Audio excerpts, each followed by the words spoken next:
know that Git is complicated. It's confusing. It's just like puberty again. Quite confusing. Guys, I keep talking about files and folders. Why?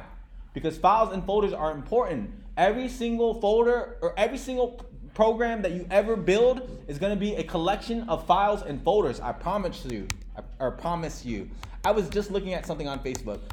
I hope I can find it. It was on my newsfeed. Hold on. Okay, I'm just going to Google it. Robotic parkour. Okay, let's look at this real quick. Even programmers that program robots, they need to share code, right? And that's why I told you that this is bigger than web development. This is mobile app development. This is robotics development. This is network development. This is like, any type of programming, you have to be able to share your code, okay? And even the code that makes this robot run is shared using Git. And the code, when we share stuff on Git, what are we sending back and forth to each other? Are we writing out little letters and saying, hey, robot, please do this? No, we are writing files on our computer. And the files will be stored and structured in such a way that it's easy for the computer and for the human programmer to understand. Okay? So, I really like this team. Okay, I keep getting confused.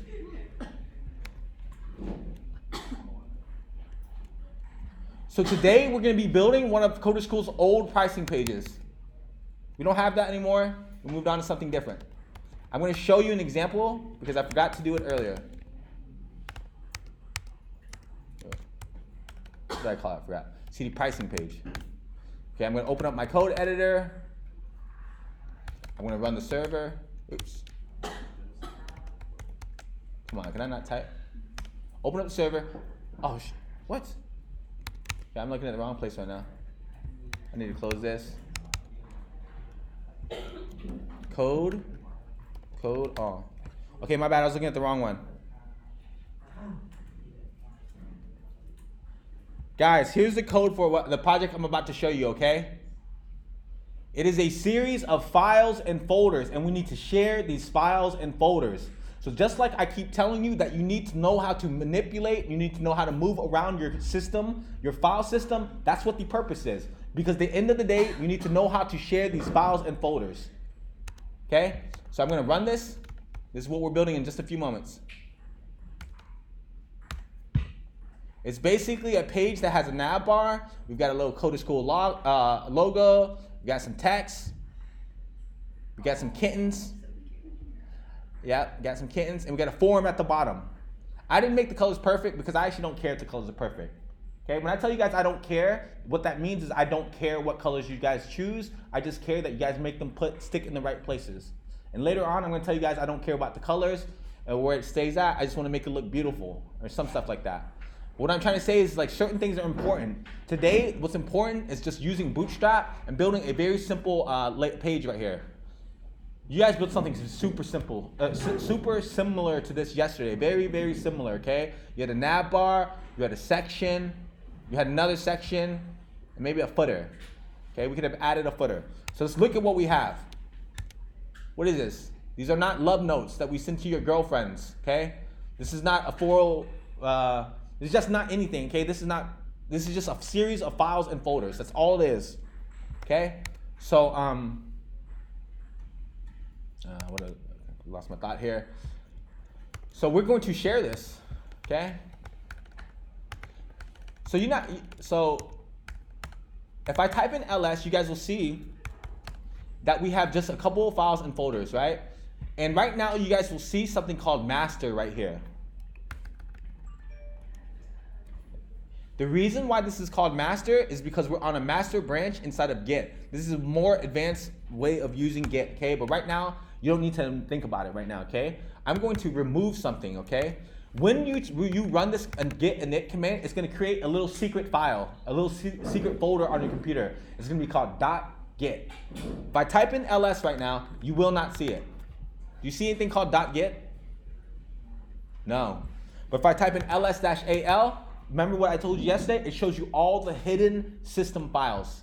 So if I type in ls-al, I see a .git. This is holding the configuration of our Git repository. So I'm simply going to remove it. If I remove that, iterm2 is going to help indicate to me that, oh, this project right now is not a GitHub repository, right? So watch this, watch this. I'm going to move up. When I move up, guys, what folder am I going to be in? Okay, so I'm going to move up. And you guys will notice that master disappears. The reason why master disappears is because this folder called lcaptain is not a GitHub repository. I have not told my computer that, hey, everything inside of lcaptain, all of these files and folders right here, we're going to push these to GitHub. I never said that, not once. Right? Seems pretty clear? Okay, so when we move into a folder that I have told that I want to be a GitHub repository, iterm2 will tell me, it will indicate to me, it will prompt me, it will help me understand what's going on by showing a little word right here that says master.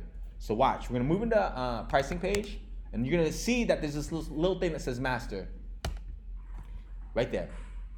So what iterm is telling me is that I already ran git init inside of this, and this folder is expected to be a GitHub repository. So watch this. When I run git init, it creates that .git, a git, okay? If I remove that folder, you're gonna see it disappear. Wow, where did git and master go? I have the exact same folder. I'm in the exact same place. I did not go anywhere, yet iterm is telling me that this folder is not a GitHub repository. And the reason that is because I removed the .git, okay? Just know that this is a secret folder that's on your computer that does administrative stuff, okay? It does stuff that developers do. And if you guys want to be a developer, you need to understand this. So, I am creating this file right here, okay? I'm creating this folder right here. And I'm actually gonna push to production to show you guys, okay? We're gonna have this bad boy working in about 10 minutes. 5 or 10 minutes, we're gonna have this bad boy working, and then I'm gonna actually build it in front of you guys. So, just to get a review on Git, when you create, so like imagine, right? Imagine I just did mkdir pricing page, blah, blah, blah, and then I moved into it. I don't see master Git right now.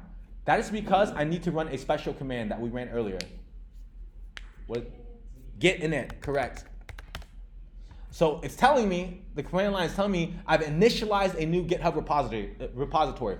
I've told the computer that this folder right here is a very, very special folder. I'm going to share it.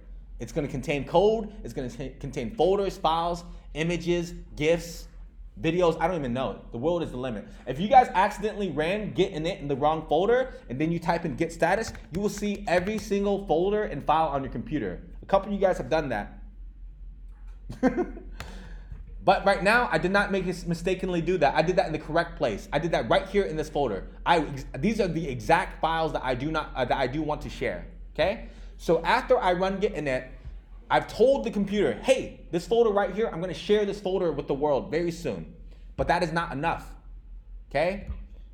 If I try to do git add, or no, if I try to do git push origin master, it's going to complain. It's going to say, hey, who is master? I don't know who master is. Or my bad. Who is origin? I don't know who origin is. Something like that, right? Doesn't know, say failed to push some refs to origin. It doesn't know who origin is. So the next step is to say, okay, so you can just think of origin right here as being some other computer. Earlier today we talked about data centers and servers and blah, blah, blah, and maybe it's a different coworker or a teammate, whatever, right? So basically we need to tell our computer, where are we going to push this code? Are we going to push it to GitHub? Are we going to push it to GitLab? Are we going to push it to Bitbucket? The sky is the limit. If you guys have enough money, you can buy your own server. You don't need any of those three. Just push it to your own server. That's cool. Okay, so first thing, other than that, we're just going to add everything. Git add all. Because I want all of these files to be pushed, to be shared. If I run git add all and I look at git status, I'll see that yes, we successfully added all these files, but they haven't been committed yet. We've added them. We said that like, hey, we worked with them, we changed them a little bit, but we're not prepared to write a commit message because like we want Right now, you guys see me working with a handful of files. One day, you guys are gonna touch dozens of files. In the course of working on one feature, if the feature is complicated enough, you guys are gonna touch dozens of files potentially. So we just added it. Now we need to commit it. I'm gonna say git commit. Oh, my bad. Actually, let's do one thing first. My bad, I keep jumping this. I'll do git log, and it says, hey, you haven't made any commits yet. So we made a GitHub repository, we declared it for our computer, but we have not made any commits. So we're gonna make our first commit now. We're gonna do git commit -m initial commit. Okay, so it seems that create mode, blah, blah, blah. You guys will become more familiar with this over time. But right now, we just made our first commit. So if we run git log, we can see that Lloyd Tran made a commit on September 25th at about 1:40. Okay? So we can now just WQ. Okay, so now we're out of here. Okay, so now I want to push. I'm gonna do git push origin master. It's almost always gonna be this command, okay? There are certain differences between the commands, different flags, right? There's a -f for force, but the one that you guys have seen so far is -u. We only run this one time. When we run it with the -u flag, we're indicating to Git, we're saying, hey, from now on, I only want to push to this repository. I want to push to this repository. What is this repository? Origin master. Where is this repository at? It's at GitHub. And obviously GitHub, its only purpose in life is to hold code, right? And it's not only holding Lloyd's code, it's also holding this guy's code right here. Chung2k. And this guy, Huang Tan. And some more Chung2k. And just a bunch of people. So, the reason why I'm trying to tell you this is that GitHub, it holds many repositories. So we need to create a new one, because even Lloyd has 70-something repositories on the internet, on GitHub, okay? So we need to create a new one. And why are we creating a new one?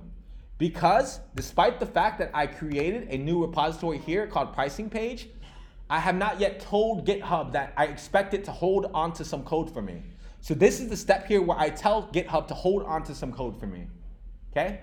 The git push u origin master is to tell them that you want to hold it. Like it's gonna be your default repository. Exactly, it's the default repository.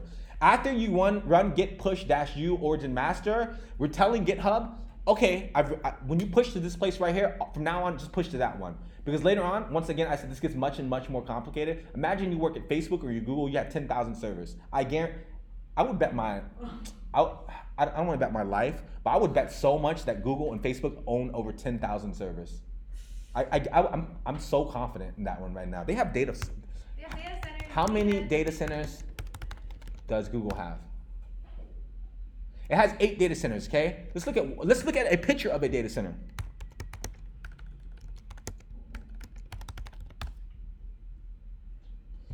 So it's a big ass building. This is a big ass building that has a whole bunch of servers. And like I said, each one of these things, each one of these rows, that's a computer right there, okay? You guys are not network developers. I'm not a network developer. I've never been asked to go in there, okay? That's just beyond the scope of my job, okay? But just know that we need to have many copies of our code everywhere. That's the objective. That's the objective of Git. Google has 8 centers. I'm pretty confident they have over 10,000 servers. So anyway, I have a local GitHub repository on my machine. I need to share it.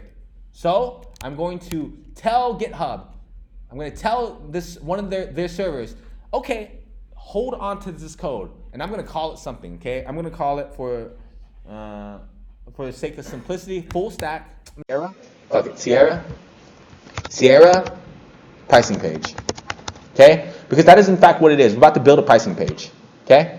And then we can give it a description, and I'm going to make it a public one because I haven't paid them money. I haven't paid GitHub money. I'm just using their free one. I click create repository. Okay, so now GitHub understands that at this github.com primetime tran Sierra pricing page, it's expecting to have some code arrive here one day. Okay, it could be right now, it could be 15 minutes from now, it could be next year. It doesn't matter. GitHub is holding a spot and saying, I'm expecting to have some code at this URL right here. Okay? And the reality is we could follow these other steps, but we've already set up a folder that we expect to share, and we're going to do that. So because of that, I'm going to run this command right here. And I'm sorry right here, a remote right here is the remote server. It's a remote computer. It's a different computer that will hold the code. So right now, if I run git remote -v, which means look at, hey git, tell me all the remotes for this individual project. You guys will see nothing. Because I have not yet told git that what to compare my code to, where to share the code, okay? When we run git remote -v, what the command we're saying is like, hey git, please tell me who I'm going to push my code to, under what name, to what address, okay? We have not configured that yet, right? We have not put in that setting. So because we have not put in that setting, when we run git remote -v, we get nothing output. So now we're gonna run this command. And please copy and paste this. If you guys try to type this, you're going to have errors. I promise you, you're gonna type it wrong. I run it. Now, in order to smoke test, to test to make sure we did this correctly, we're just going to run the command again. And just so that you guys know, whenever you run a command in your terminal will remember it. So just press up and then up again until you find it. It's just going back in history to find previous commands. Okay? So I'm going to run git remote -v, and now we're going to see a different output. So I ran git remote -v. Git is telling me is that when I push to origin, it's going to push it to this URL right here. It's going to push it to a URL at github.com, a user named PrimetimeTran, and PrimetimeTran's repository called Sierra pricing page. Okay? It's saying, hey, origin. When you push to origin, push it to this place right here. Okay? So now I'm going to do git. What if I did git push test master? It would complain because I don't have an origin here I don't have anything here called test. It does not know what test is. There's nothing called test when I run git remote -v. But what if I wanted that to work? What could I do?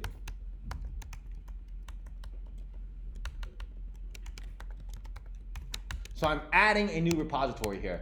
Git remote add test, and that test is binded. It's mapped to this repository right here. So we can paste it. Now if we run git remote -v, what do we expect to see? We expect to see one that says origin, one that says test. One that says origin, one that says test. And the reality is that these are both the exact same places, right? For example, if I told you guys I'm going to my mom's house, would that be different than me saying I'm going to my dad's house? No. It is different. Think about it. I'm going to my mom's house. Think about it. I'm going to my mom's house is different than I'm going to my dad's house. Those are two different things. But the end result is I still end up in the same place. If they live together. Yeah, well, figuratively, okay, figuratively. So what I'm trying to tell you, that's exactly what we just did. We told Git, hey Git, this is my mom's house right here. And this is my dad's house. And this is my mom's address. And this is my dad's address. Something like that. One day when you guys have 1,000 servers, you guys are going to have a bunch of different ones. I promise you that one. You're going to have a staging server. You're going to have a production server. You're going to have a UAT server, potentially, right? You can even have a development server. I know it gets complicated. Your head hurts. I get it. Okay? It's very normal. So right now, I'm trying to show you that these commands all have reasons. They all have things right here. The reason why GitHub gave you the command here to copy and paste is because everyone calls the most important repository origin. You always call it origin. If you have another name or you have a staging server, you might have one called git remote add staging. Okay? But right now, every single one of them is called origin. Okay? Trust me. So, now we can run this command. What this command is saying, git push -u is set upstream. U here means upstream. It's trying to say, when I push to origin, please Git from now on, automatically set it as this one right here for origin. Okay? So we're only going to run these commands 2 times. These commands, git init is only going to be run, These commands will only be ran for each time you guys create a new project. Okay? So for each project, you guys are going to run these commands 1 time, right? For tomorrow, we're going to build a a startup landing page. Next week, we're gonna build a currency counter. And then the week after that, we're gonna build rock, paper, scissors, and then an IMDb clone. We're gonna build a lot of projects in this class, okay? So you guys need to know how to do this, set up your initial project so that you guys can eventually share all these projects to the world, okay? So I'm gonna copy this, I'm gonna paste it, and I'm gonna run it. And then you guys will see that the code is being collected and it's gonna be pushed to GitHub.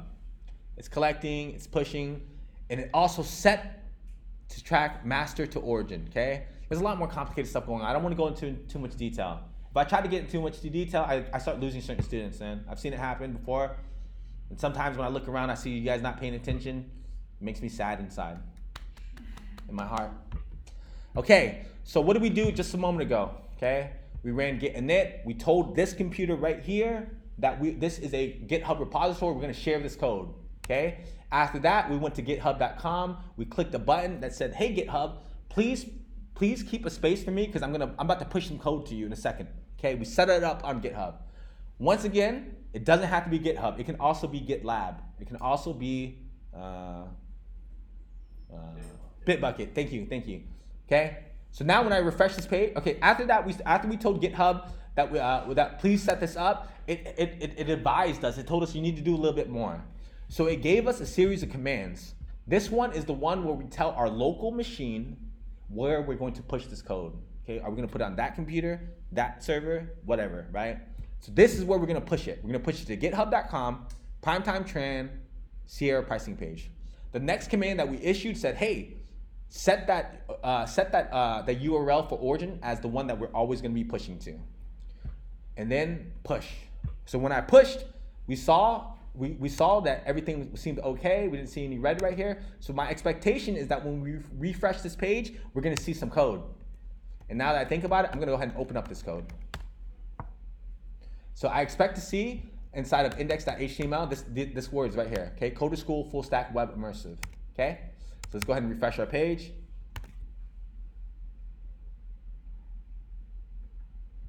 Okay, we look at index.html. And did we find it? Yeah. So I successfully took my code, bundled it, pushed it to a server, and now this code can never ever be lost by me, okay? No, it can't be lost by me, my bad. It can be lost by me. If I take this computer,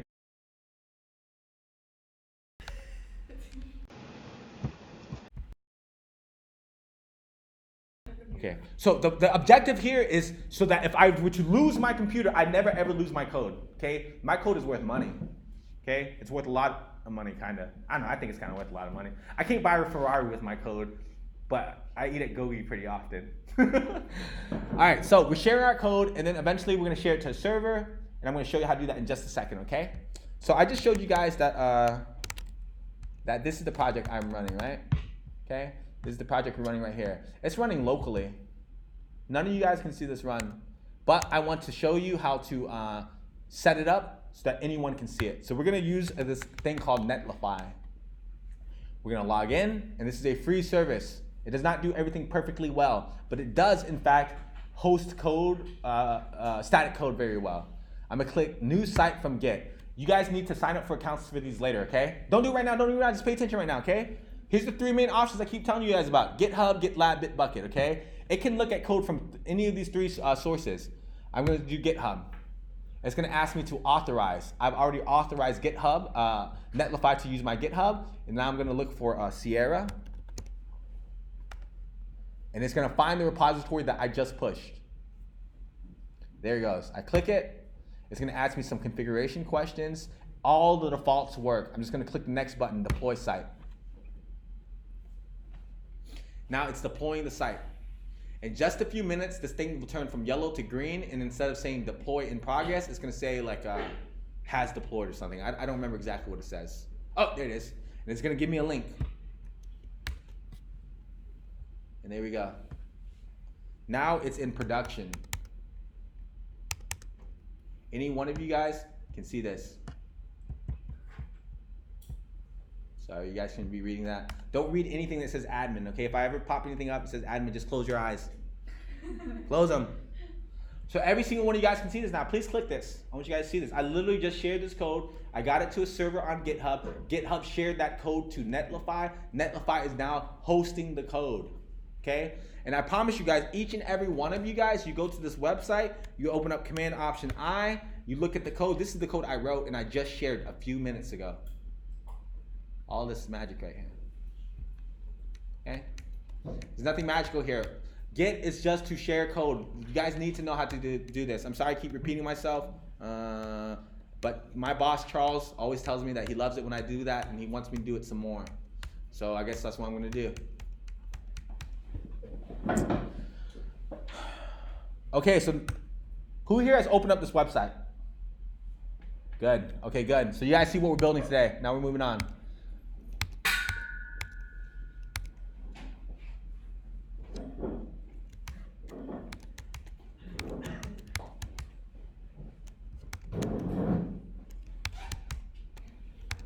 Okay, now you guys can see the assignment here. Some of you guys have started working through it. Good job. Super impressed.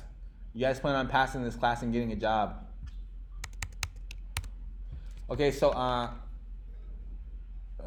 okay, let me just say it one more time. It has a nav bar. It has a content area. It has some cards and a form. We're gonna use Bootstrap to do this in just a moment. So I'm gonna move out of El Captain. I'm gonna move into Sierra. Okay. We're gonna start all over. I'm gonna do literally a lot of magic. I'm just kidding. We're gonna write code. So I'm gonna create a project. I'm gonna call, a folder. I'm gonna call it pricing page. Pricing page. Pricing page. Do not put names or spaces in the names of your folders. Just listen to me on that one, okay? So now I type in ls. Notice how I do not have master right here. It's because I do not want to share the entire Sierra folder, but I am going to want to share one folder inside of here. Well, actually, no, I'm going to want to share many folders inside of here. But before I can run git init, I need to move into the folder. So I'm going to move into pricing page. And once again, we don't see master. So I'm going to... Mine doesn't share that master. Because you haven't... Do you have iTerm too? Yeah. Okay, so you need to install one more plugin. If you guys don't do that... Yeah, I'll show you guys how to do that afterwards. It's called Oh My... Yeah, it's Oh My thing. And Windows, I'm sorry, you guys. I think you guys already have that set up with Git Bash. Yeah. Okay, so now I'm gonna run git init. Okay, no, watch, be careful. Okay, let's think about this carefully. I type in ls-al. Do I see a .git here? No. That's because I have not written git init yet, right? So I run git init, and it says, okay, you initialize this empty Git repository. You got a brand new project, and it even tells you what it did. It said inside a pricing page, I just created a .git for you.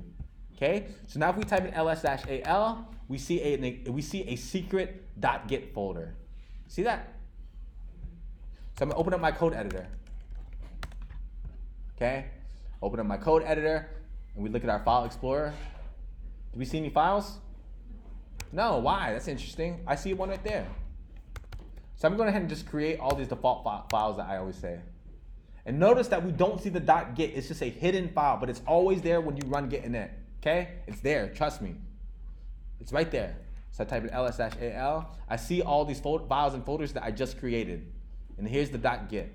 We look inside of here. We don't see the .git, but we see all the other ones. So now I'm going to do the HTML5 thing. Hit enter. Okay? That seems good. Now I'm going to... Hold on.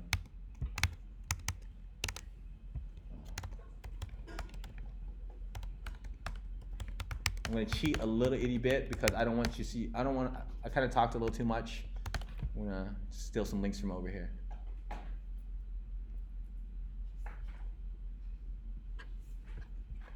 Okay, so we have some setup here.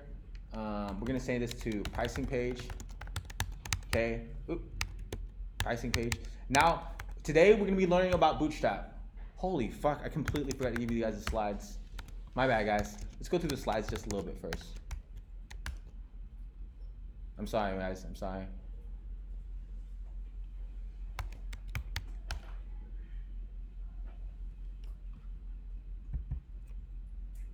Okay, my bad, guys. Don't worry, though. I didn't all the way forget. Okay, so today's lesson, the most important concept of today is Bootstrap. Bootstrap is a UI framework for having sensible defaults. It just gives you sensible defaults. Am I talking too fast, Vietnamese friends? Yes. I would say you are. I would say you are. Because you're losing track of where you want to go. Yeah. So you're running in your brain, but not actually where you want to go. Okay. Bootstrap is a bunch of free CSS. Bootstrap is free CSS. Yesterday, we spent a lot of time talking about Flexbox because at the end of the day, you need to know how to put things where you want them to be. That's super important. HTML is the easy part. CSS is kind of tricky. There's a lot of rules.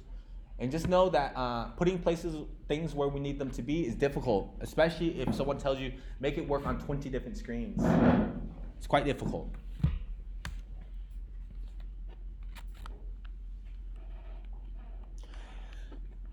Every single page has the same stuff, okay? Every single page on the internet, you guys are gonna see buttons, you're gonna see text, you're gonna see images, footers, forms, navigation bars. So you guys need to just know that like every single website in the world, you guys kind of have an idea of how it works now, okay? Kind of have an idea. That being said, all these things are always being used again, so you know that like, wouldn't it just be easy if like there's some that we already styled a certain way that we could use? As of 2016, how long ago was that, guys? 13 years ago. 2016 is about 4 years ago. Almost 4 years ago, okay? Almost 4 years. We all make mistakes. It's okay. Almost 4 years ago, mobile views became more prevalent than web views, right? So what that means is like now it's much more common for people to be looking at your website on a mobile phone. So just know that when I tell you guys to be mobile responsive, that it's the reality. We have to build our websites prepared for mobile. Like people are gonna scroll through Facebook on their phone, and then they're gonna see a link that someone shared. They're gonna click it, and that's gonna open up their browser, right? They're not gonna be on the computer. So we need to make sure that we do that. That being said, it's hard. It's really hard. I get that. I've been there. So that's why we're gonna use a tool. We're gonna use something called Bootstrap. Bootstrap is the world's most popular CSS framework. It was originally built by Twitter and it's currently in version 4. Obviously, Bootstrap is using Flexbox. Okay, so just know that like if you want to be able to manipulate Bootstrap, you need to know how Flexbox works. Okay, that's why we talked about that all yesterday. Yeah. So why are we going to use Bootstrap? It's because it's easier to achieve responsive designs. It has sensible defaults, like things that are just normal. Every single button is going to have this one behavior where you kind of hover over it, it kind of changes colors a little bit. Lastly, it has easy integration with a whole bunch of different JavaScript widgets. You guys don't know what JavaScript is or how it works with the web page yet, but we will soon know how to do that. Additionally, Bootstrap is very well documented. Okay, so Bootstrap consists of this design pattern of rows and columns. That's basically how things resize. I'm going to show you in a second. This diagram is not really that useful until you see an example.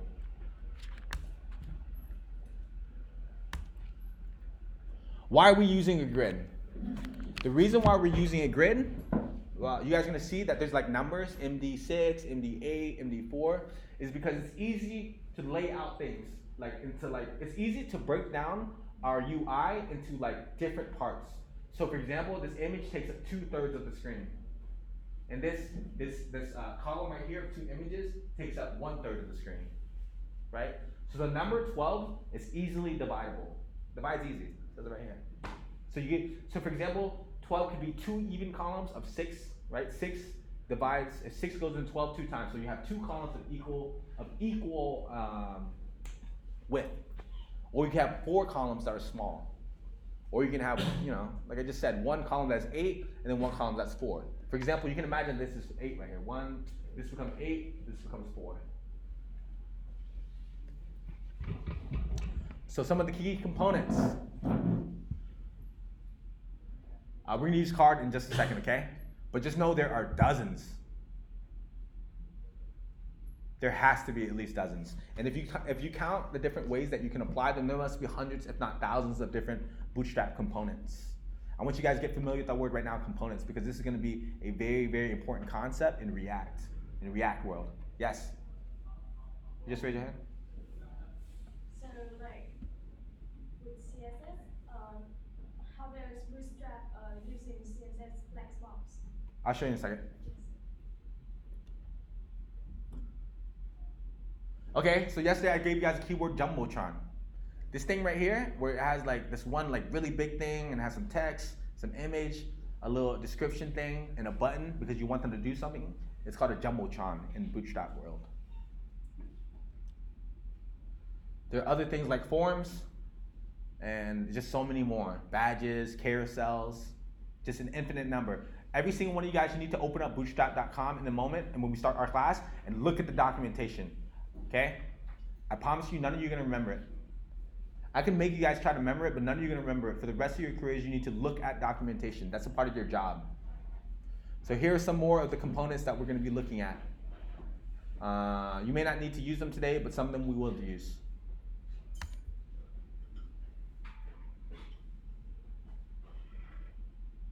Okay, just one little note is that Bootstrap also includes JavaScript, okay? If you want to have, like, you click on a button, a modal pops up. Does anyone here know what a modal is? What's a modal? It's like, usually you see on most like when you hit the login button, it'll pop up in a new, It's like, that overlays on top of the page. yeah, it's like a window inside your window, and then everything blacks out. You guys know what I'm talking about? So for example, if you guys imagine, oops.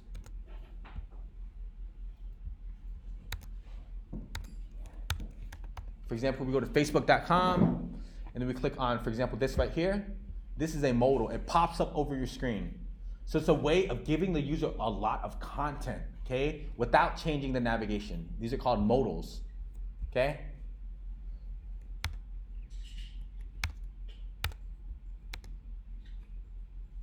But for right now, you guys just focus on the CSS part. And that's enough for the slides. And I'm just going to show you one more thing. Bootstrap, GitHub. So I told you guys a second ago that Bootstrap was built by Twitter. Is that a true or false statement? Okay, that was a lie. I lied to you guys. Bootstrap was built by almost 70,000 developers over the past 8 years. Okay? Oops. Yes, Bootstrap was started by Twitter, but they made it an open source project. They said that this work is so important that we're going to make this public. And where did they put it? They put it on GitHub, and they said anyone who can write production code, anyone who is qualified to write code is allowed to add to it. It's that important. So just know that I lied to you. Bootstrap did not build it. The world built it. 70,000 developers, just like me, okay? 70,000 people over the last 8 years added to this. So I want you guys to get really good at using this.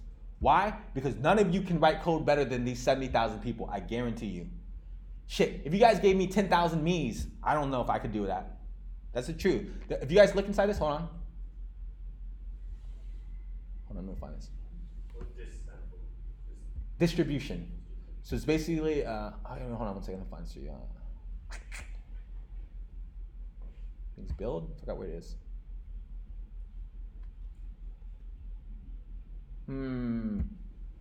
Forgot where it says CSS. And just know that up to 30 days ago, someone was working on this, okay? So now we're going to look at it, okay? So we're going to look at bootstrap.css. This is the one file. This is probably the most important one, okay? You know I told you that Bootstrap is free CSS, okay? I don't know what all these rules do. We're just going to keep looking. I'm just going to scroll all the way down. So right now, I can tell you that if you install Bootstrap, you're getting 10,000 lines of free CSS. Okay, free CSS. Until you guys are prepared to write 10,000 lines of code yourself and you understand what each one of these CSS styles do, you guys should just be using Bootstrap. Okay, you guys aren't skilled enough to compete with these guys. I'm not skilled enough to compete with these guys. I'm not talking shit to you here. What I'm trying to say is that there's a lot of work that has been put into Bootstrap by a lot of people over many years. So get familiar with Bootstrap so that you can help yourselves out. Okay, so that's the last thing about me, kissing Bootstrap's ass. Let's start coding. Okay, so we're building a pricing page. A pricing page for. Can we take a quick little break just before you start? Is that all right? Who here wants to take a quick break? 5-minute break. 5-minute break. Go ahead, go for it. So the objective is to build this site. We have navbar. We have a section. We have another section that has some cards and some images and some buttons and some descriptions. And then lastly, we have a form. So a second ago, we went ahead and we did what? We created a new, let's just go ahead and look at the history of our commands. So we can see that a second ago, we created a folder called pricing page. We moved into it. We initialized it as a GitHub repository. We opened up our code editor and we created some basic files. These are the basic files. I'm gonna go ahead and do some additional work. I'm gonna say CSS. I'm gonna move our styles in here. And then I'm gonna do the link thing right here, linked CSS. Now we're gonna update this a little bit to make sure that the path and the file name is correct. And then we're gonna smoke test. We're gonna say body, background color, red. Okay, so now let's go ahead and open up our server, turn on our server, and we can see that we do in fact have a red background. Nice. Okay, so what is the next step? Well, I told you a second ago that we're gonna be using Bootstrap. So we're gonna look at the Bootstrap documentation. We're gonna go to getbootstrap.com. We'll click it, and then we have a quick start right here. So essentially, what you need to do is click this button right here. This button that says copy, click it. Go over to your head file and paste this above your own custom styles.css. Because yes, Bootstrap is going to give us free CSS, but sometimes we want to overwrite it, and we don't want Bootstrap to overwrite our own custom styles. Okay? So for example, I put this over here, right, above it, and I put Bootstrap below. I save, I expect this to not have a red background. Why? Because yes, we define the background, the body's background as being red on line 7. On line 8, we import Bootstrap, and Bootstrap overwrote our styles. I'm gonna prove that to you. Do Command Option I, open it up, click on body, or we just click on body right here. And then you guys can scroll, open up this navigator right here, and you can see that body was set as red in styles.css, line 1. But you guys can see inside of this file, body, its background color was overwritten right here. I can turn it off, for example. So that is why we import our custom styles before any styles that we import. Okay? Even the other way around. Huh? Because your custom styles go off. Yeah, that's what I meant. Sorry if I said that wrong. That is why we import any styles from a CDN or any styles from a library before our custom styles. Okay, so we're looking at Bootstrap. We're going to be building this page with Bootstrap. We're going to start off with our navigation bar. I like working from top to bottom. So we're going to go to our Bootstrap documentation. We copied that already. Now, lastly, we're going to copy all this JS code. You guys not need to understand this right now. In 2 weeks' time, you'll understand what this means. So go to the very bottom of your body and paste. Basically, what we're doing is we're doing the exact same thing we did on line 8 or on line 7, except instead of CSS files, we're doing the same thing for JavaScript files. Okay? And this always goes to above the closing body tag. Always right above the closing body tag. I don't want to see any other HTML elements here. Okay? Nothing else goes below this. Only above the body tag. Okay, that seems done. And there we go. So now we're gonna jump over and look at our documentation. There's a whole bunch of knowledge here, okay? What 70,000 developers put together over 8 years, you're not gonna figure that out by reading one page. Okay, you're gonna have to read a lot. But the most important thing that we're gonna look at right now is components. Okay? And I'm going to introduce you guys to a new concept. Okay? It's called copy-driven development. Okay? We're going to drive our development via copying. What does that mean? So right now we're working on our navbar. We're going to find our navbar right here. We're going to look through our components. We're going to find navbar. And I'm just going to find the first example that I like. I don't like that one. I want one where there's something on the left and something on the right. So you guys see many examples. Underneath each example is some code, okay? Some code that shows you how to do this one, some code that shows you how to do that one and that one. I'm going to find a almost all together done one.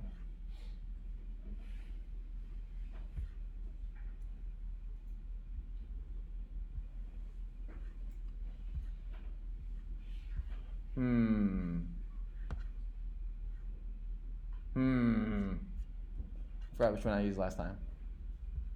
Fuck it, we're just gonna take this one. You guys can just copy this way, or you can just click this button. I encourage you guys to please click the button. Please don't try to write this out. If you guys try to write this out, you're gonna have errors. I promise you. So now we're gonna run a format document, and we can see that our code editor is helping us out. I'm gonna go ahead and change my indent using spaces to 2, because that's who I am. I like 2 spaces. I'll format the document, and now we can see that our code, we just basically copy in this nav all the way to here, okay? I'm now going to save the file. If I jump back over to Chrome and look at it, what do we see here? Nice, okay? So you guys can see how much more quickly we can work if we use Bootstrap, okay? The goal here is to move quickly. I've written how much CSS so far, guys? Not much. Yes, that's the exact answer I wanted, Mike. Damn, girl. You paying attention right now, girl. Yeah? You know, like, damn, girl. Girl, you're on point today. I wrote 3 lines. Okay, that's a smoke test. I was hoping someone would say none, and I'm like, no, I did write a couple lines just as the smoke test, okay? But Maya was paying attention. We wrote a little bit. She's on point today. Okay, that's what I'm talking about. So the next thing we're gonna do is we're gonna create a section. So we're gonna say, hey, section. Sex. We do section, okay? Come on. Stay focused here. Stay focused. Section, okay? We're gonna say this is a background color, a blue. I don't know. I like blue. We're gonna say a height of 800 pixels. Save it. We jump back over here. And why is this not working?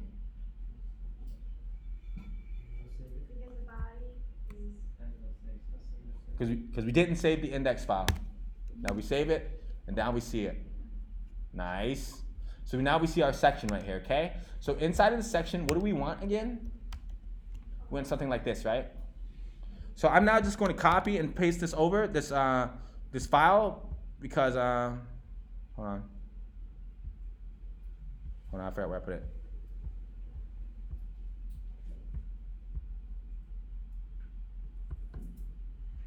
Okay, my bad. This is what I did. Now I remembered. I just Googled Coder School because I couldn't find the logo last night. I was like, Coder School. All right, let's just find this. And then I clicked over to images, and I found this one. I was like, okay, I like this one. It's nice and big. So then I just copied it. I copied the, right-clicked it, copied image source. Now I'm going to jump back over to image, and inside our section, we're just going to add an image tag. Okay, the source is going to be that URL right there. I save it, jump back over, and now we see it. Nice. Okay, so I'm gonna go ahead and copy this as well. I'm sorry, I like copying. I'm gonna paste this below. Let's call this one, why is this? What? Paste it right here, and we're gonna do a P tag. We're gonna copy all this down here. Okay, so now I save, I jump back over here. We see what we're looking for, right? Okay, so guys, remember, we're always putting stuff inside of stuff, right? I want this to sit center and center. What can we do, guys? What can we do over here? Section display. Yes, deflex.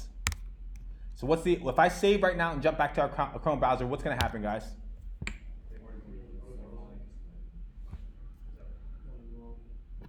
Will it be a row? You guys are close. Thank you. That means you guys have been paying attention. That is the expectation, and that is what's going on. Okay? But because we did display flex to section, all of the children also had this behavior, right? So what that means is we need to now set our image. We need to say its height is, I don't know, 300 pixels. Its width is 300 pixels. I'm just experimenting right now. Let's just jump back, and we see that looks kind of okay. I don't know, let's do 350. Whatever, I don't need it to be perfect. So the next thing we wanted to do is we want it to line up from top to bottom. So we're gonna do flex direction. Oops, I did it wrong. Column. So we save it. We jump back over to our Chrome browser. We see that it's laying out the same way. That wasn't really that helpful, was it? Wasn't this the original problem that we had? It actually did help, okay? So now we can, because we did display flex, we can now do something else magical. We do justify content, center. So now the expectation is that we save the file and then we jump back. We'll see that, that everything centers. I'm not even sure if it's gonna center left to right or up to down right now, to be honest with you. But we're gonna find out which one it does. So we save it, we jump back. Okay, we can see that justify content centered our content inside of the section vertically, right? So now, what is our line item center going to do? Exactly, it's gonna do it horizontally. If justify content is doing it vertically, align items has to do it the inverse axis, which is in this case horizontally. So we save it, we refresh, and bam, we got this bad boy basically looking the way that we want. Okay, so I kind of like the styles that I wrote yesterday. So I'm gonna just go ahead and open up my Chrome browser and just look at them. We're gonna click this right here. And you guys can see what? We can see that the font family is 56, or the font size is 56. And you guys can scroll down here. If you guys do computed, right? If you click on computed, when you have selected an element, you can look at all of the settings for every single thing right here, including the font family. So we're just gonna copy this. Fuck it, I'm gonna steal it. I'm stealing from myself. Is that stealing? I don't know. I don't think so. So I'm just going to target it. Okay, so now we got this. I hope this works. So we jump back over, and we do in fact see the font reflect. I think. Whatever, that's not the most important thing right now, okay? To be honest with you. I'm just doing this to try to, maybe I should move it a little bit quicker. But whatever, we got the stuff sitting where we want it to sit, okay? Now we're gonna move on to and create another section, okay? We're just gonna say, hey section. And what are we gonna stick inside of here, guys? Does no one have this open? Cards, right? Okay, so let's go ahead and stick in some cards. So now we're gonna jump back over to Bootstrap. We're gonna click card on the left, and then we're simply going to look at one example. There's many different cards. I'm gonna take the first one. Instead of highlighting, I'm gonna click the button. And I'm gonna paste it inside of our section right here, okay? So I save it, and I jump back over to here, and we're gonna see a card. Nice. But the thing is that now these sections look exactly the same, and I cannot make a distinction, okay? I don't know how to do a distinction. I can't tell which one is which. So we're gonna say second section, nth child, which means like the second, you can put in any number you want here. So I'm gonna put 2, which means the second time that I see a section, we're gonna do background color of orange. So I jump back. Wait, I'm confused right now. Yes? So the NTA child is for the section? The nth child selector is just basically saying, hey, the second or third or fourth time you see something, I want to apply a specific style. It's basically a more advanced selector. I kind of want to show it to you guys so you guys know it. There are many, many more advanced CSS selectors. We showed you some very basic ones, right? I want to show you some more advanced ones, okay? So there's something called the nth child selector. It's saying, hey, the second time you see something, or maybe in this case the first, I always kind of forget, change it to a different color. Fuck, I forgot this one works. Hold on, let me look over this. Okay. How many children can you have? I mean, so for first, like this, you mean? Let's just do odd. The odd and even one. That's the one I normally do. Okay, do odd. That's how this works. There you go. So it takes turns, odd or even. So basically, what it's saying, this selector right here is trying to say for every odd one that we see. How many sections do we see right now? Exactly. We see exactly 2 sections, right? So this is trying to say, what I'm trying to say here on line 6 is that, hey, all of the sections, they should have a background of blue, except for the odd ones. So the first one, the third one, 5th, 6th, so on. So watch, I'm going to show you. Section.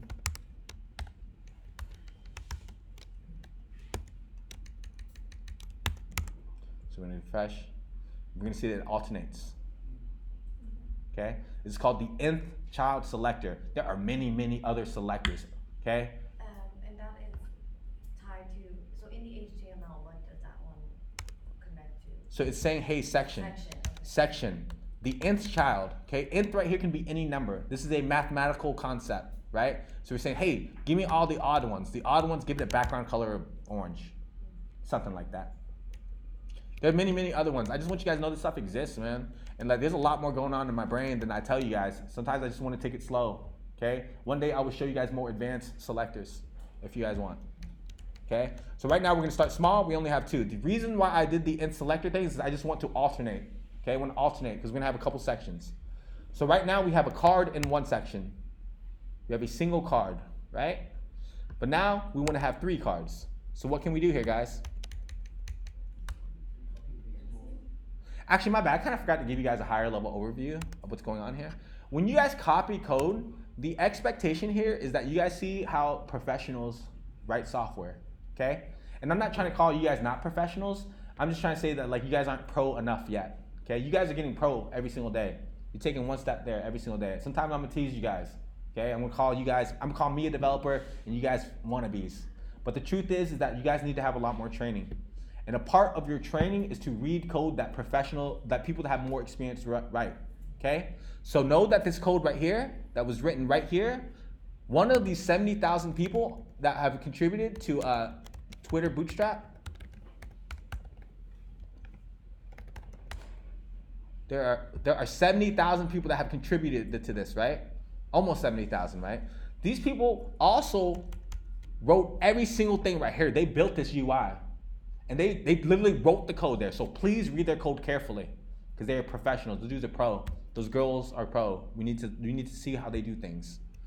Okay, so right now if we read it, right, and we have, if we practice well, we should have an idea of what this does, right? So we have a nav bar here, and like, for example, there's like a button that does something, and here's an anchor tag, and our anchor tag says nav right here. You guys got to read this carefully.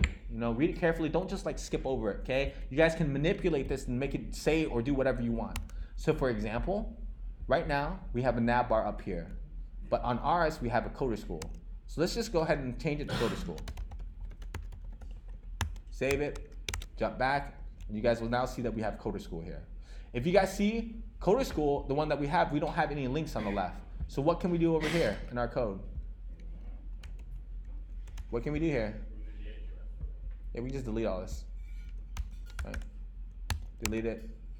And now all these are gone. I kind of deleted the wrong part.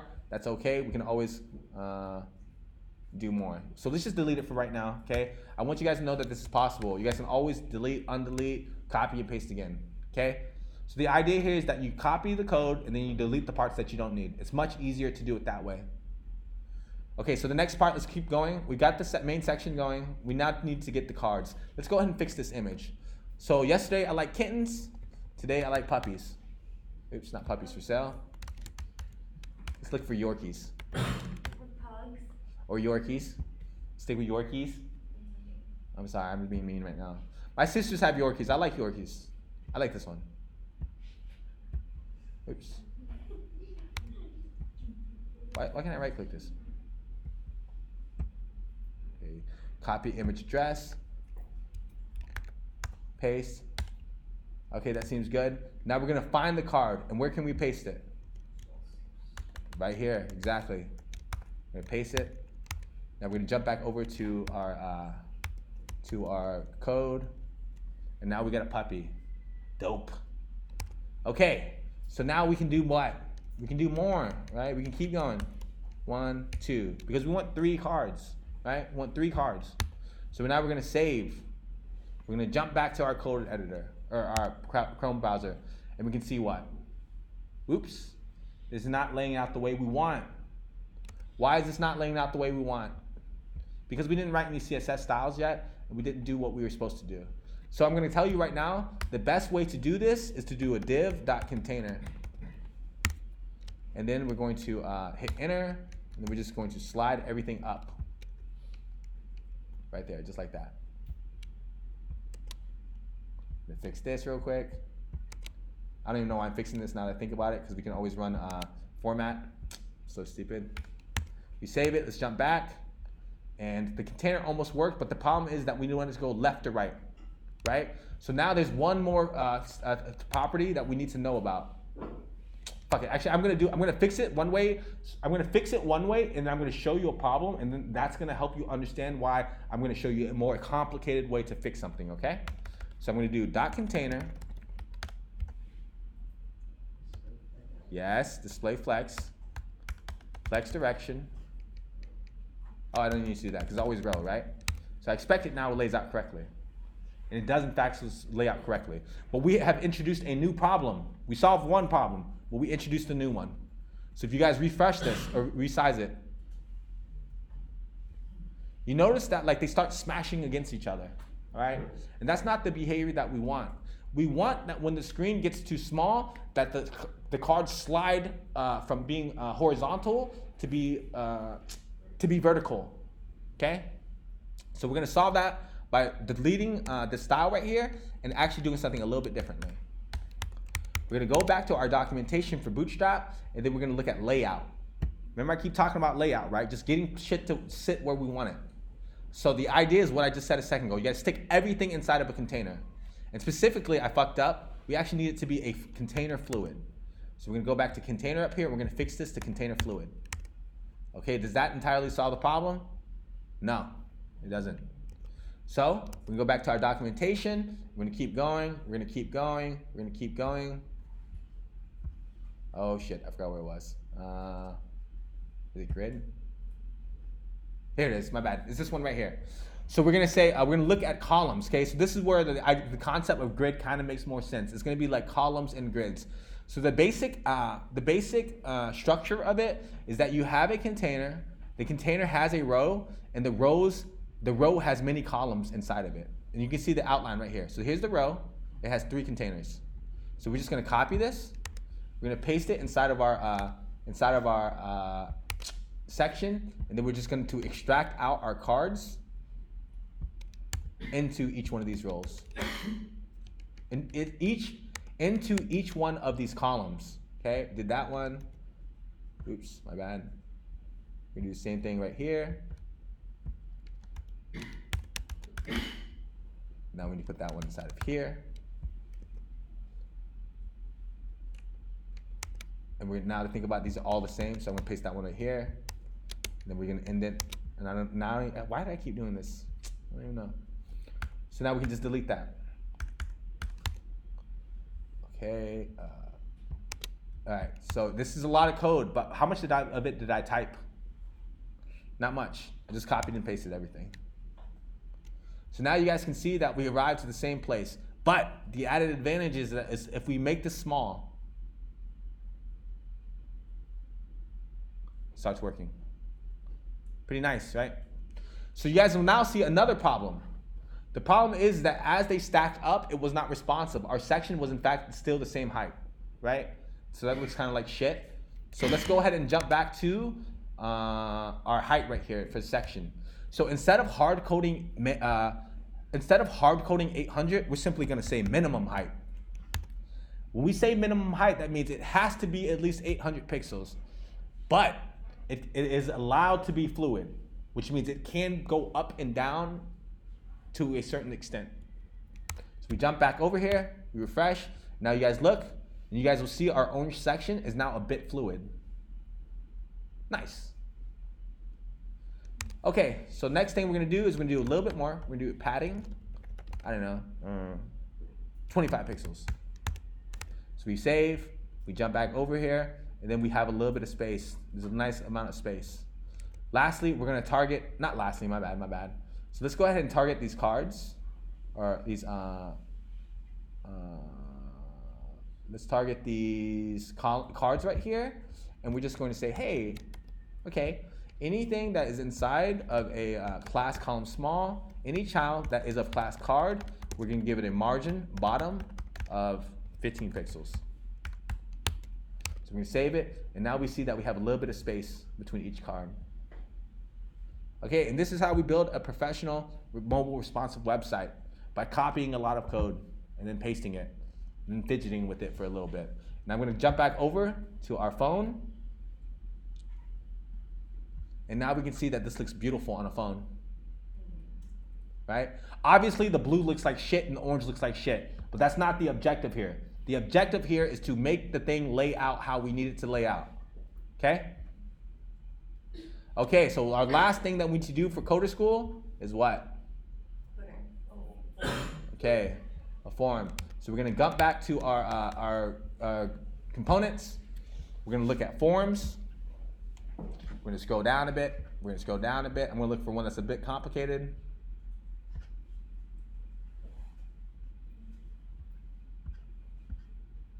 Here's one. I think it's the one. So this one, I'm gonna click this button. I'm just gonna paste it inside of our section. So there is it using a grid system there, so? I think it's using a combination of both. To be honest with you, I have not read through the 10,000 lines of CSS code. I don't know exactly, to be honest with you. Let me research that and I'll let you know. It's using a combination of both. Okay, so actually the first thing I should have shown you was that if you guys want this to be responsive, you need to put it inside of a container, okay? Container already has a bunch of styles applied to it, okay? Put it inside of a container. Now we paste the form. We jump back over to our page, and we scroll down, then we see a beautiful page, okay? Now we're gonna turn off this thing right here, go down, and it's also responsive. We just go down right here, it's also responsive.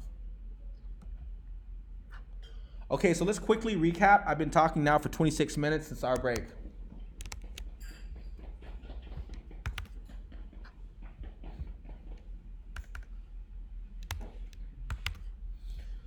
Okay, the key takeaways from today are what?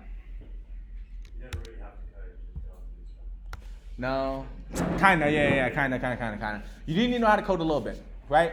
I've heard people say that, why do you need to pay a professional software developer 6 figures to write code? Well, if they can just copy and paste it. And yes, I understand that, but ultimately, I just told you guys how to do it. I'm not confident you guys can go home and build it yourselves yet, because you still need to know what to copy, where to paste, right? Okay, my bad, and now I realize I did not complete this yet, okay? So we're gonna do one more thing, okay? So now we've done all this work, okay? Let's look at our git log. Oops, I did not make any commits earlier. That's really bad. I'd probably get yelled at right now. But it doesn't matter, I'm on top here. So I'm gonna do git add all, and I'm gonna do git status. So we can see that since we initialized this GitHub repository, we created a README, we created a styles.css, an index.html, and a scripts.js. Now I'm gonna do something super dope, okay? I'm going to, I wonder if this will work. Hold on, let's see something. Let's do a comment. We say, hello world, you must be a programmer. We'll save it. We'll jump back over to our code. We're gonna refresh, and then we're gonna look at the code. Let's go look in our head. And we see that we have our comments, okay? We see that we have our comment inside of the thingy, the developer tools, okay? So now, if I run git status, what do I expect to see, guys? I expect to see that we added 5 files, and then one has been modified since the last time I added it. We're gonna see one file that is read, the index.html. Is that in fact the behavior we see? Yes, because after I added, I did adjust index.html. So I now need to add this file again. Do index.html. So now if I run git status, I'll see that we're good to go now. So now we can do git commit -m completed, responsive, Coder School, pricing page. We did that in like 26 minutes. Literally 26 minutes, and I was talking half the time. Okay, so now what can we do? I want to push it so that you guys can look at it and see that we can make code, we can share it. So I don't even remember if I set up a GitHub repository yet for this. So I'm just gonna run a command. I'm gonna run git remote -v. So because we're not seeing output from Git, I know for a fact that I have not yet linked this repository to a repository on GitHub. Okay, I know for a fact. Do any of you guys want me to see me do it on GitLab? No? I think it's confusing because they're already confused about GitHub. Okay, so I'm just trying to say, I want you guys to know it's not only GitHub, okay? The important thing to take about is we're using it for GitHub, but you can push it to any other computer, okay? So fine, we use GitHub. I'm gonna create a new repository. I'm gonna call this one Sierra pricing page. Oh shit, I already made one. Coder School pricing page? No, I'm gonna confuse myself. Hold on. You already created. What? Did I already do this? I forget. This morning. Yes, I thought I made Spotify this morning, no? No. you did. Oh yeah, I deployed the one I made last night. Okay, that's right. Okay.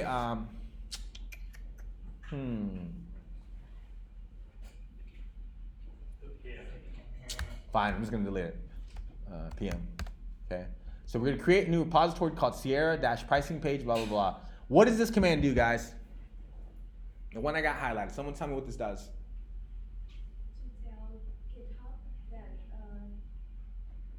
we are remotely working on our local computer. Close. Someone help her out. What does git remote add origin blah blah blah do?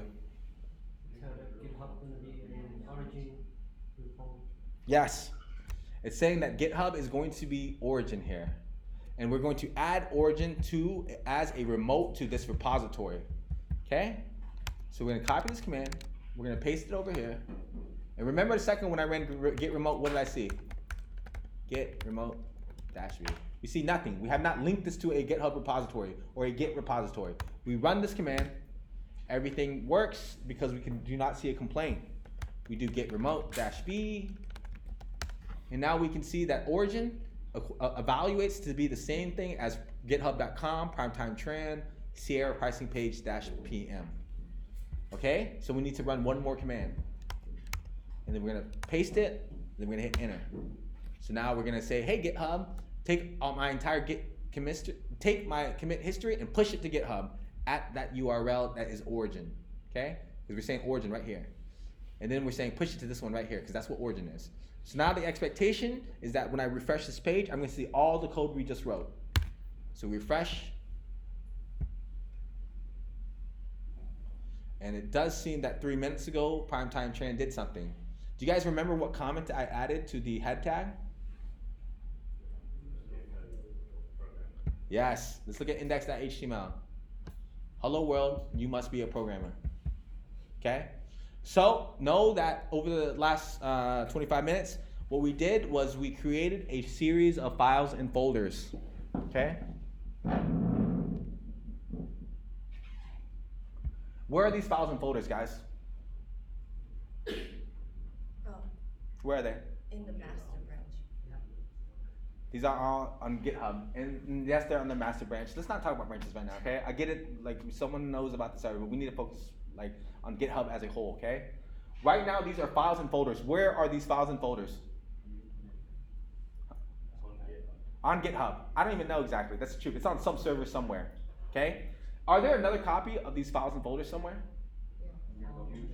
Yes, it's on this computer right here. So when I ran those commands, git add, git commit, git push, the only objective on those commands was to get this code on GitHub, okay? It's to get it on GitHub. And then in a moment, you guys are gonna get that code, right? Because I want you guys to look at this code. You guys can literally pull it. Can you guys all pull this code right now? I want you guys to all pull this code. Look at this repository, pull this code. Clone it.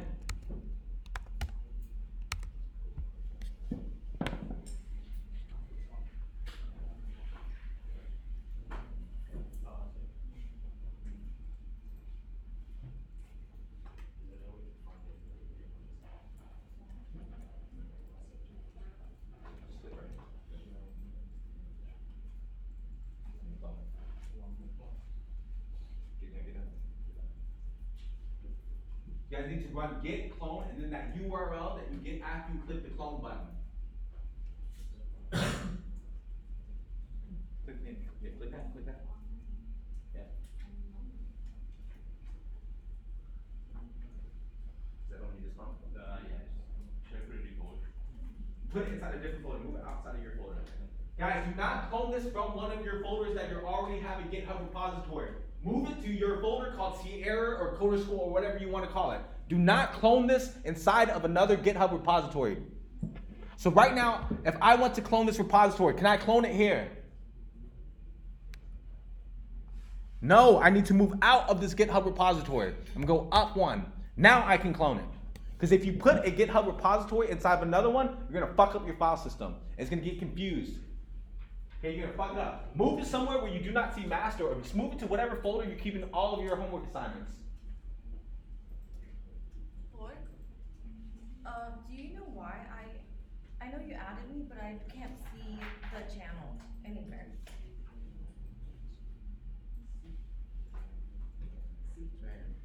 Channel, is that our channel?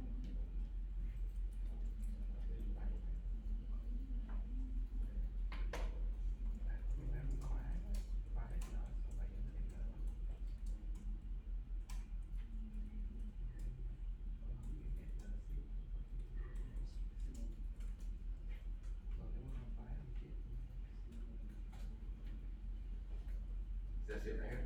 Yeah. Show me the comment I put. The comment.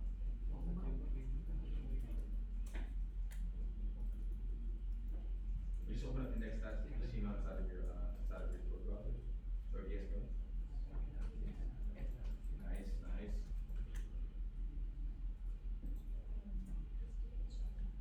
Yep. Open up index.html. VS Code. Okay, nice. So you got this code. That's what you figured out what gets for. Nice. Good job. Okay, sexy. Amazing. Let's make love. Nice. Still couldn't make that in Bootstrap. Okay, fine. Look at Slate, okay? I'm gonna switch that on. I want to see everyone open up your index.html on your local machine. This is flowing, but it's coming here. No, you should be running this. You should be running this in the command line. Run git clone something. You mean clone in the... You're forking it, I think, right now. No, Okay. I clone in my... yeah, Oh, I'm just playing around with this. Good job. Thank you. Come on, Am Mike. I pulling or cloning? You're cloning. Cloning. That's pretty clone it. We don't need to run git in it or anything. Exactly. Exactly. Guys, when you clone a repository, you skip that step where you run git init and git push -u origin master because that shit has already been set up for you. I already did that for you.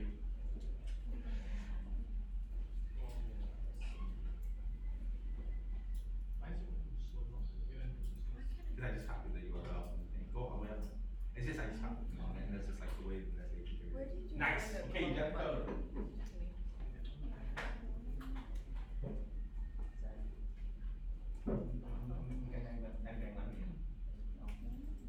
Okay, so em phải cài cái từ nhóm á, như là cái hộp sẽ báo nó kia. Okay, báo đi.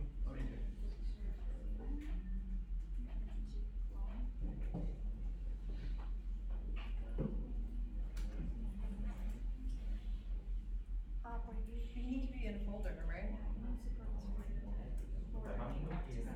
Okay. Good job, thank you. Yeah. Have you cloned it yet? Show me the index, the HTML. Okay, so desktop. Nice. You guys did this yet? You guys all did this already, right? Yeah. Did you do this yet, Come Emma? on. Yeah. Oh no, this has to be I know, I saw you do this. GitHub.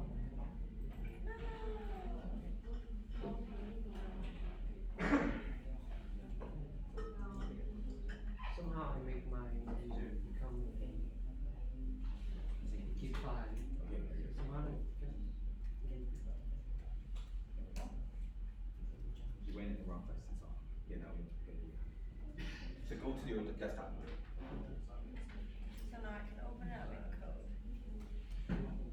Okay, good job, guys. I see that almost everyone. Who here is not done yet? Mine. I'm Yeah. done, I'm done. Show open up index.html and see it. Just open things.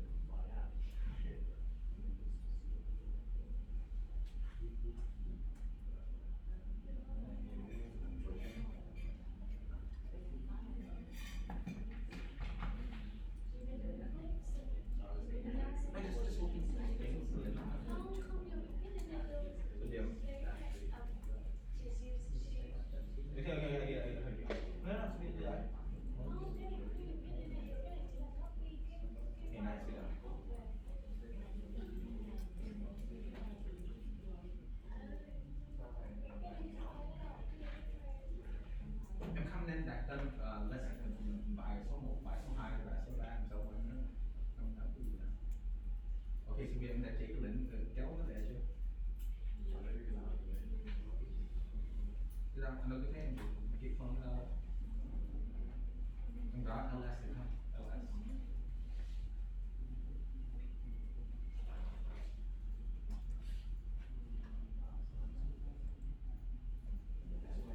Chưa biết chạy của nó mà.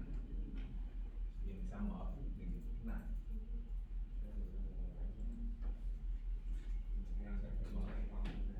Bấm cái file này cũng dễ thắng.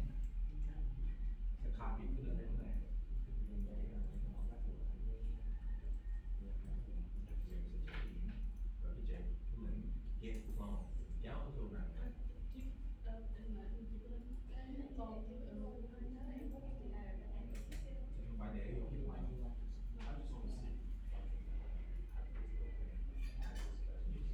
Kéo cái code ra.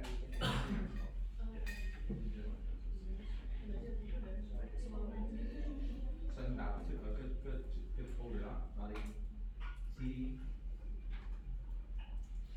Sierra. No, anh đang đi lên á, anh muốn đang đi Yo Sierra.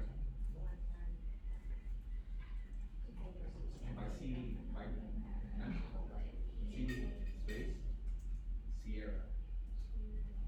S, now bấm tab then it's out of complete. Khi mà em bấm nữa rồi bấm tab nó sẽ tự viết. So, be a modern code editor. Yeah, I'm sorry guys, the lesson's almost done, okay? I want to make sure that everyone gets this done today. So Leon, vì em mới vô từ cái folder này, xong sau đó em chạy cái link này, nó đi ra khỏi nó lại. Em vào lại, bấm lên vô thì mình thấy mình nằm ở trong thằng nào phải không? Thì anh muốn em mở VS Code ra, mở VS Code trong cái folder này. Em bấm code space chấm code CODE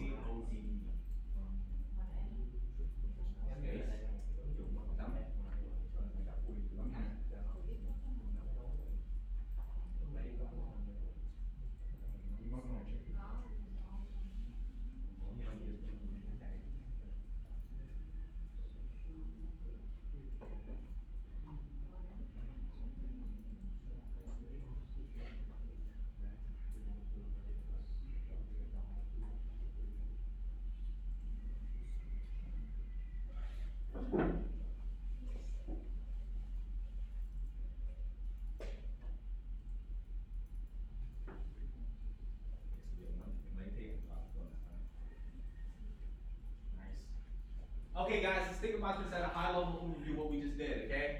Every single one of you guys who pulled this code, you guys now know how to get code that someone gave to you, some professional put together, and put it on GitHub for you guys. Okay, you guys know how to do that now. And in the future, one day someone's gonna ask you, if you guys apply for a company, okay, I'll tell you the true story, okay, true story. I applied for a company here in Vietnam, right? At my when I was like working at my previous company, I just wanted to make a lot of money. The guys told me, okay, we want you to work here. Just take a little test. I did a project for them, and they said, just share it to GitHub. I sent them to GitHub, and they sent me an email back and said, Lloyd, we really want you to come work here. Do you want to be a React.js lead, or do you want to be project manager for React Native? Okay, these are two different projects. I was like, yeah, thank you. I'm really happy, that you guys want me here, okay? And then they asked me how much I want to make. I swear to God, this is a true story, okay? And then I told them I wanted $5,000 a month, cash, taxes and everything. At that point, they said that, they wanted to find someone else. But I'm telling you, if you want to hire me now, that's how much I want, right?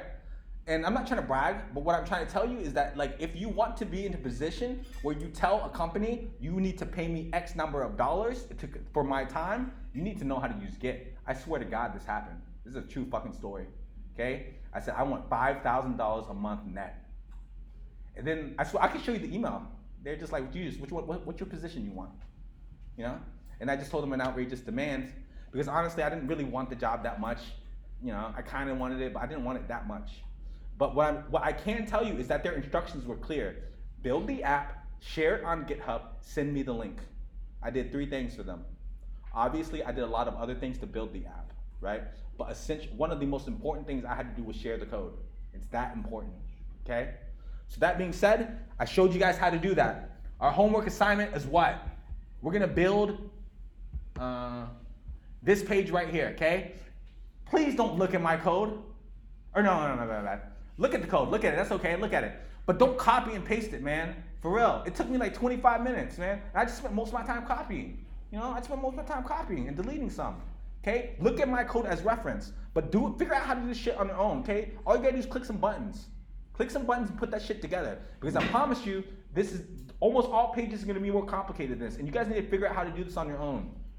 You guys can submit this code, give it to Charles, and we'll have the TAs read it, and they'll give you an A or whatever. But if you don't know how to do this, man, that's your problem at the end of the day. But one thing about copying code, like when something goes wrong, it's hard to debug it if you copy someone's code because you don't know what you're doing. Right? So it's okay to copy to a certain extent, okay? I understand what you're saying, Mai. You can, if you copy everything and you don't know what the hell is going on, you're gonna have problems. But it's okay to click a button called copy over here that's provided for you if you know what this code does. This code is gonna give me a form, okay? And it's okay to copy if you know where to put it, okay? So we go back to getting started. I read this already. I already know what this does because I've read it. There's no other solution. It didn't just magically happen, okay? When my mom gave birth to me, I didn't know what this thing was. I had to read it. It's actually not that complicated. I read it. And so it told me, what does it say right here? Copy and paste the style sheet link into your head before all your other style sheets to load your RCSS. That's basically what I demonstrated for you guys, okay? I already read it for you, and I told you what to do. Please think about what I've talked about in the lesson. I've been talking now for 45 minutes, including walking around. Get going, guys. This is what we're building today. Please understand this is what we're building today. I get really frustrated when I spend 40 minutes showing you what we're building, and then you ask me, what are we building today? What are we building today, guys? Code to school pricing page. Okay. Kui, what are you building today? Okay. Han, what are we building Code to School pricing page with? What's that? What are we going to build this with? Bootstrap? Yes. Okay. All right, so this is clip. Parcel, what are we building today? Code to school pricing page. Okay, go. You guys go.